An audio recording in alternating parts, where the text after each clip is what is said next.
Welcome to topic number 4 on project planning.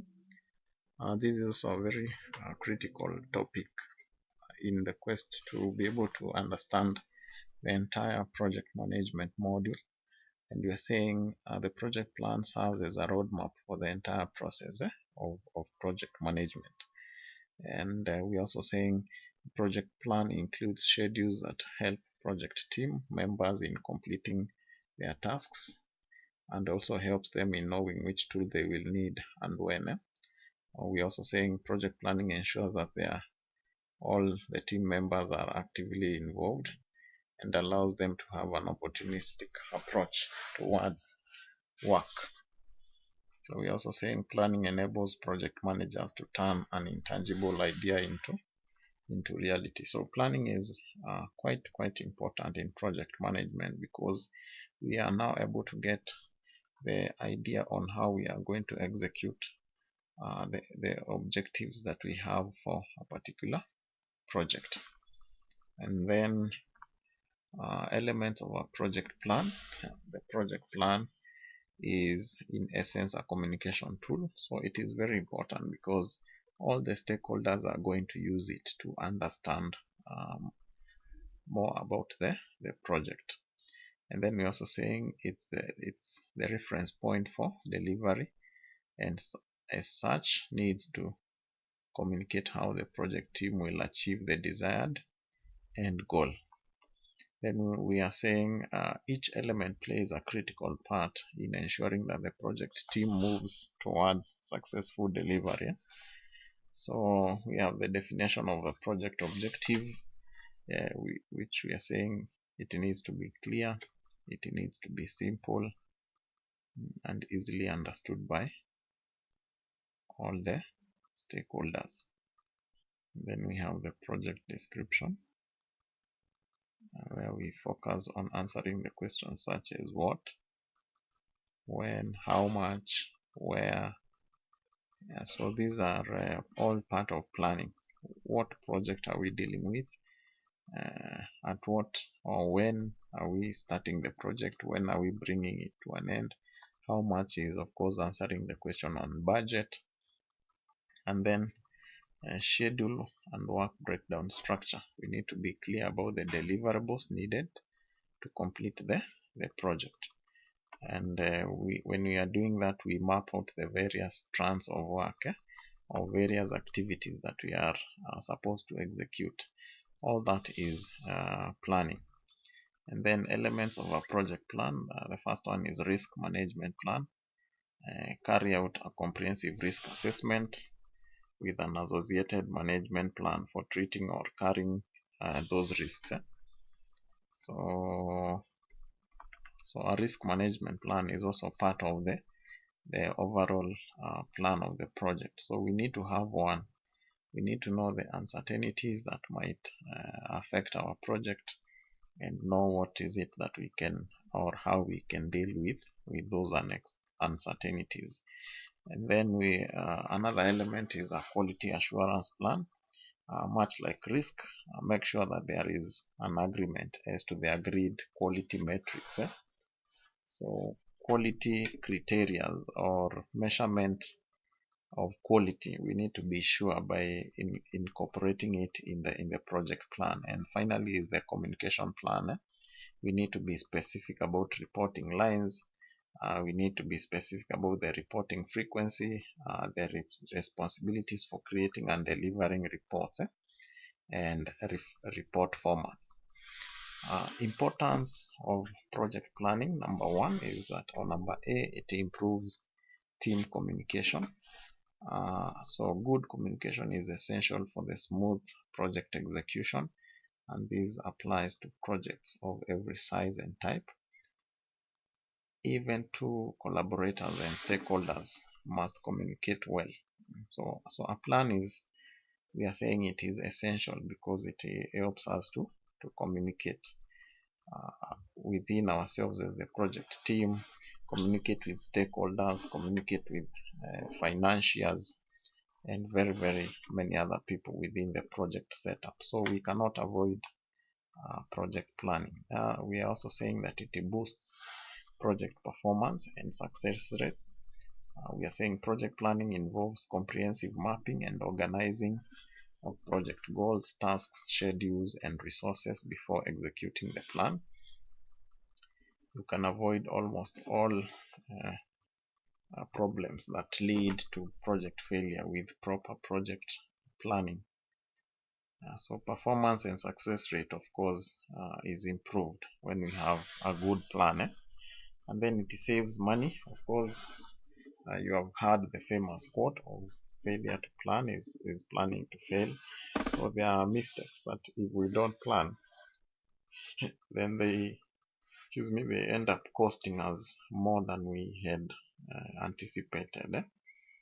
And we're also saying that it improves team communication. A project plan takes into consideration the team communication needs and pinpoints the most effective channels to keep collaborators connected, such as email, chat, virtual meetings, shared documents, and more. So team communication also is very important. So that is communication within the team. So that one is a repetition of our point number 1. So I will delete that. In the meantime, you can proceed. It ensures the best use of resources. So every project is based on the resource user, including staffing, equipment, budget, office space, and time. And we are saying without proper planning, it is nearly impossible to make sure an organization allocates and uses resources in the most cost-effective and appropriate way. We're also saying it enables tracking project goals and outcomes. So we are able to measure where we are and what is it that we have been able to achieve. It helps keep project stakeholders aligned. It helps keep project stakeholders aligned. And then finally is that planning drives performance. A good project management always starts with project planning. So that one is very, very important. Then we have what we call the project planning tools. So we use these tools to help us plan the project. And the first one is the Gantt chart, and we are saying is one of the most common and useful ways of showing activities, tasks, and events that are supposed to be displayed or executed with the project. So this is an example of a diagram of a Gantt chart. And of course, this is more of a building kind of a project. You can see on activity 1, excavation. So time scale is in weeks. So excavation is going to take 1 week. Then backfill and compassion is going to take about 2 days within the week. Then we have reinforced concrete. So we create the concrete steel works and finishing works, bricklaying, wall plastering. So depending on the duration on when a certain activity is to be completed, then we can slot it on the Gantt chart depending on how many days or weeks the activity is going to take. So that one is a very important planning tool. And then we have another one is the critical path method. So a critical path method is a crucial tool for determining the progress of the project to ensure that the project is on schedule. And the critical path method, we are also saying that it helps in determining the essential or critical path by finding out the longest stretch of the dependent tasks. So we look at the longest stretch, we look at the start, tasks, task A, task B, task E, task C, until we come to the end. Yeah, so each task is defined by the number of days that it's going to take. You can see we are being told task B will take 2 days, task A will take 3 days. So that is a method that we adopt. We call it the critical path method. Then we have what we call the work breakdown structure. Is a process of organizing the team into a manageable section. A work breakdown structure is the hierarchical structure of the deliverables needed to complete the project. So you can see this one is a WBS of a house. So foundation, excavation, construct, footers, and then pour concrete. Then we have the interior part, and then we have the exterior part. So we can also use the work breakdown structure. I want you to read more about these tools, understand how they work, the benefits, the challenges of using them. That is part of the assignments that you can be able to review. And then we have another document or another tool, project documentation. And we are saying it is the process of recording the key project details and producing the documents that are required to implement it successfully. Simply put, it's an umbrella term which includes all documents created over the course of the project. So project documents come in many forms. We have the feasibility reports. And we are saying the purpose of the report is to investigate and showcase tasks required and to determine whether the project is worthwhile and feasible. And then we have the project charter. We have also mentioned about it. Then we have the project status reports. It contains an overview of the progress you've made so far and the next steps you are planning to take. That is a status report.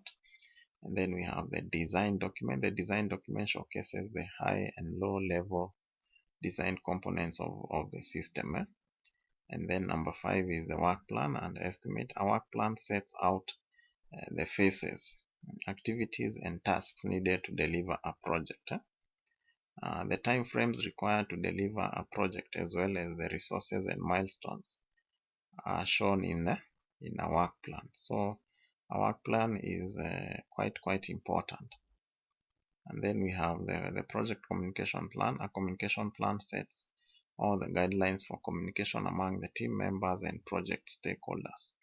It defines the communication channels to be used and the communication schedule, the roles and responsibilities, among other details, to streamline the communication process. And finally is what we call resource histograms in a bar chart.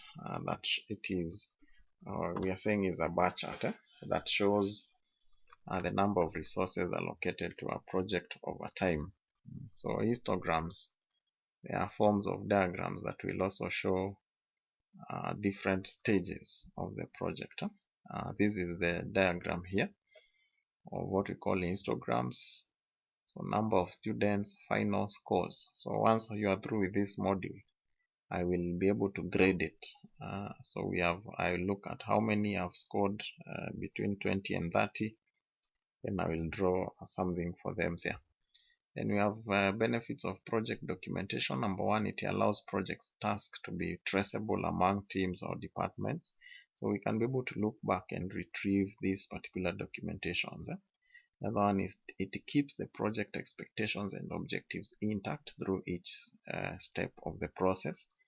The other one is it helps to track project progress through the course of the process. The other one is that it organizes work into manageable blocks for team members. The other one it plans and assigns resources to team members. The other one is that it improves communication with the project team and stakeholders. The other one is that it helps to earn support from sponsors. And finally, it prepares plans for dealing with risks. So these documentations are very important to be able to ensure that you can always come back and ask yourself critical questions. Then we have challenges in project planning. We have lack of communication. So people are not communicating effectively. We have lack of clear goals and success criteria. Of course, budgeting issues or lack of finances.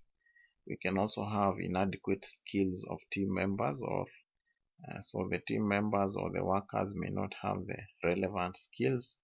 And the other one is inadequate risk management. So having the foresight to identify potential what-if scenario and making up contingency plans is an important aspect in project management. So failure to study the risks or identify the risks would also be a big challenge when it comes to planning, because these risks are going to arise and may cause problems. And then the other one is limited engagement of stakeholders. So when we fail to engage stakeholders, we have said the consequences is maybe they may reject the project. And finally is the scope creep. And we are saying this is a classic project challenge that refers to how the requirements of a project change from what was originally agreed to at project initiation. So we have people that want to change project scope midway, and the problems and challenges is that the project may not end in the right way because we have changed midway. So we have to stick to the original plan. So that brings us to our topic, the end of project planning. I believe it has been enlightening enough to you as we continue with the module. Thank you so much.